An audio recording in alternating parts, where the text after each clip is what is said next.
Hey chess lovers, you have never seen anything like this before. Before I show you what I want to show you, I want you guys to do me a favor. If you will find this video to be interesting, simply subscribe. If you haven't already, hit the like button and leave a comment. And if you want us to reach a wider audience and beat the algorithm together, simply share this video. I will leave the link in the comment section down below. What you're about to see is evil and unacceptable in the world of chess. Let's begin. So your opponent plays pawn to e4. What do? Resign? No. You play pawn to e6. This is not going to be the French. I swear upon my nose. After your opponent plays pawn to d4. You don't want to play pawn to d5. Stop it. That's too predictable. What you want to do is to play knight c6. Why would you do that? Watch. One of the top played moves in the Lichess database, as you can see, is pawn to d5, which is the main area of our meat. Yes, white can play knight f3, and I'll show you what to do against that. If they play pawn to d5, what you want to do is to go knight e5, and believe it or not, Stockfish doesn't really think this is losing. In fact, the eval bar hasn't changed much. Evaluation is still at 0.5, as if we are just starting the game. Can you imagine? This is unbelievable. Now, the top played move, as you can see once again, is pawn to f4. This is what we want. The moment your opponent plays this move, whether you are playing against a grandmaster or any other advanced player, just know that you have higher chances of either winning this game or making a draw. Yes, even against Magnus Carlsen. After pawn to f4, you just simply take on d5 like this, sacrificing your knight. This is very much acceptable according to Stockfish, you guys. And the moment white takes your knight, it is time for you to start preparing for the next game. Because from here, it's either white resigns or accepts your draw offer. This is how you frustrate higher rated opponents who always want to win because they think you are an amateur. Queen h4 check is the move you want to play. And whatever white is going to do, this will always and always be a draw. Yes. So the secret is, you are only going to be moving your queen on these highlighted squares. h4, h5, h6, and c6, b6, and s6. That's how you're going to draw this game. So let's start. White plays king d2, and then you go queen h5 check. The best white can do is to play king d2 or king e1 in this position. Otherwise, moves like king e3 or king d3 will run into queen takes d1 check. They are going to lose a free queen. So white needs to ensure that their king is closer to the madam. There is no committing adultery. So white has to play king e2. And then you go queen h6. See what I was talking about. If they play king c3, you now go queen c6 check. They can't do anything. If they play king b3, you just go queen b6 check. They can't go king a3 because your dark squad bishop is covering that square. And they can't play king a4 due to checkmate. So they will play king c3. Again, you go queen check. Okay, what about king d2? Well, again, you have queen h6 check. If they go back to e1, again, you have queen h4 check. Oh, king d2, queen h6 check. Easy peasy. Nothing white can do about this. King e2, queen h5 check. Again, if king e3 or king d3, they are going to lose their queen on d1. So they must go back. King d2. Again, queen h6 check. King c3. Queen c6 check. Now hold on. In this position, there is a sequence that wins for black if you want to avoid a draw. To achieve that, all you need to remember is your queen needs to be on b6 and white's king has to be on c3. If you can manage to attain that position, you will be winning almost all of your games. For example, in this position, you just played queen c6 check. If white plays king b3, now you can see the eval bar has gone up. You just have to play queen b6 check. And after the king goes back to c3, you don't really have to go queen c6 check to force a draw. The winning move in this position is bishop b4 check. How is this winning? First, you developed a minor piece with tempo, which has joined the attack. White can't even play king b3 because there's a mate in 3 here. Beginning with the move bishop d2, discovery check, and there's nothing that they can do in this position due to queen b4 checkmate. So this is the only position you want to remember once your queen sits on b6 and white's king sits on c3. Just know you are winning. Go bishop b4 check. That's it. Now, again, you guys see, I know these are not the kind of videos you like to share because you don't want other people to learn these things. You want to keep these cheap tricks and secrets to yourselves because you want to be surprising your opponents, right? But you see, when you do that, you are just killing this channel. The algorithm won't like me. If you don't share, YouTube won't recommend my videos, and that's how chess channels die. Once again, just share. There is so much more to life than chess. Anyway, we saw that king b3 leads to mate in 3 or 2. So white will play king d3 in this position. From here, you always want to continue playing forcing moves. You can't waste a move like playing something passive like knight e7 unless that comes with an hidden tactic. But at this point, the best you can do is to take on e4. Pap, that comes with check. It's a forcing move and you have to be patient. If white takes, you have to be patient enough to find the most forcing move, queen f2. Yes, pawn to d6 is playable, even bishop c5 in this particular position, but queen f2 kind of locks white's king in a box. Remember, we only want to attack the king. What can white do in this position? I don't know, maybe queen f3, trying to exchange queens, but the key move is to go pawn to d5 check. Only forcing moves. If white takes with ampersand, the simplest you can do is to go knight f6 check, and white has to give up their queen.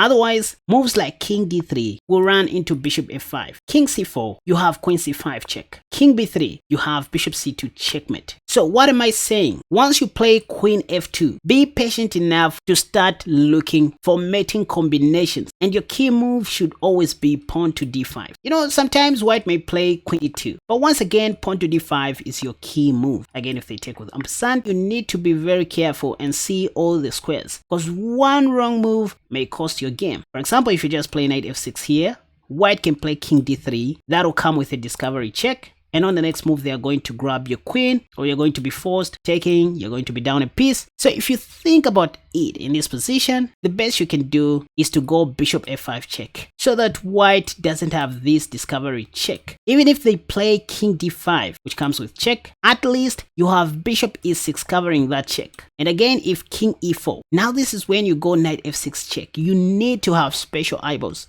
King d3, you go queen f5 check, because the only moves for white are either king e3 or king e4. If king e3, you can simply go knight d5 check. The whole idea is to lock white's king in a box, playing forcing moves that bring your opponent's king closer to the kingdom of Babylon. In this position, you have pawn to c5 check.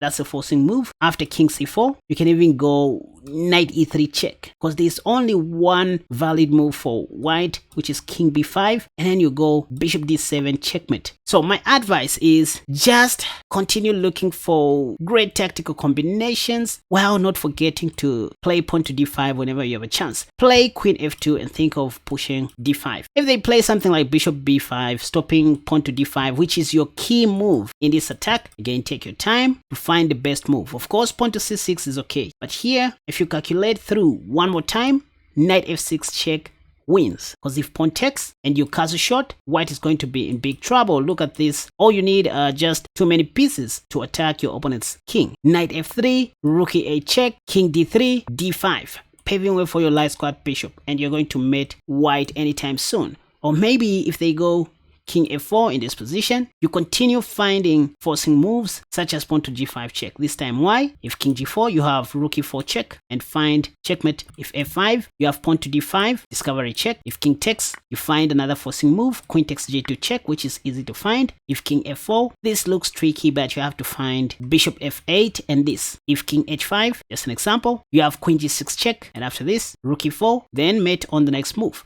Like this. So all you need to know is once you achieve this position where you put your queen on f2, the game is almost over. It's just a matter of having patience and finding the best moves. This is where the art of solving chess puzzles and tactics come in. If you're good at tactics, you should be able to win this game. Anyway, where did I get these ideas from?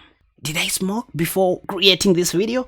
No, in fact, I don't smoke.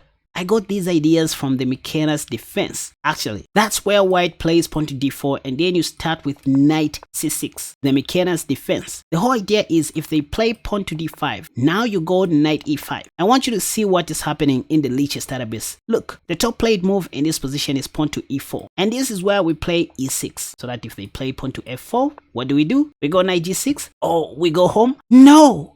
we go e takes d5, so that if white takes, this is where you start giving those checks that I showed you earlier. And once again, these are the squares you always want to keep in mind. Anything else that white is going to do, they are going to lose. For example, in this position, if they play pawn to g3, just know you are winning due to queen takes e4 check. If they play queen e2, you just grab that poor rook. If they try to trap your queen like this, since the way for your light squared bishop is not open in this position, your savior is pawn to b6. This is the only winning move you have in this position. For example, white would love to trap your queen like this, playing bishop g2, but the only obstacle is the bishop is pinned to the king. So sometimes they do this, king d2, so that maybe on the next move they might go bishop g2, intending to trap your queen. But because of your previous move, you have bishop s6, which is the only savior. And this comes with an indirect attack on the light squared bishop. White can't do anything. For example, if they play bishop g2 this time, first you take on c1 with tempo, that's check.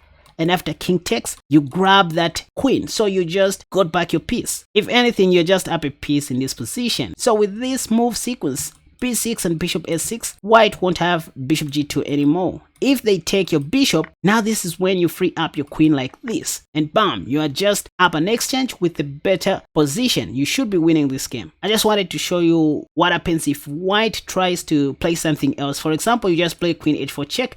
They are supposed to play king e2 or king d2, just allowing you to give all your checks and fight for a draw or a win. Once again, if they play king e2 and then after queen h5 check, they block this check with their knight. Here is how you get back your piece. Remember, you sacrificed your knight on e5, so you will take back your piece like this. And out of shame, they play bishop f4, but you just take.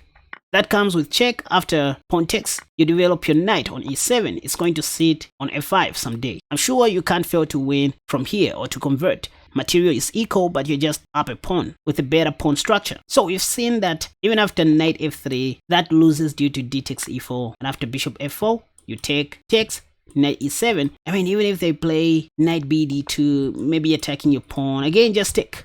If knight takes this time, yes, you can go knight e7, that's okay. But I find bishop c5 and pawn to d6 to be more aggressive. In fact, d6 opens up the position. If pawn takes, you activate your dark squared bishop. If bishop f4, first you have bishop g4, and you might even want to castle long if you want. I'll just take on e5.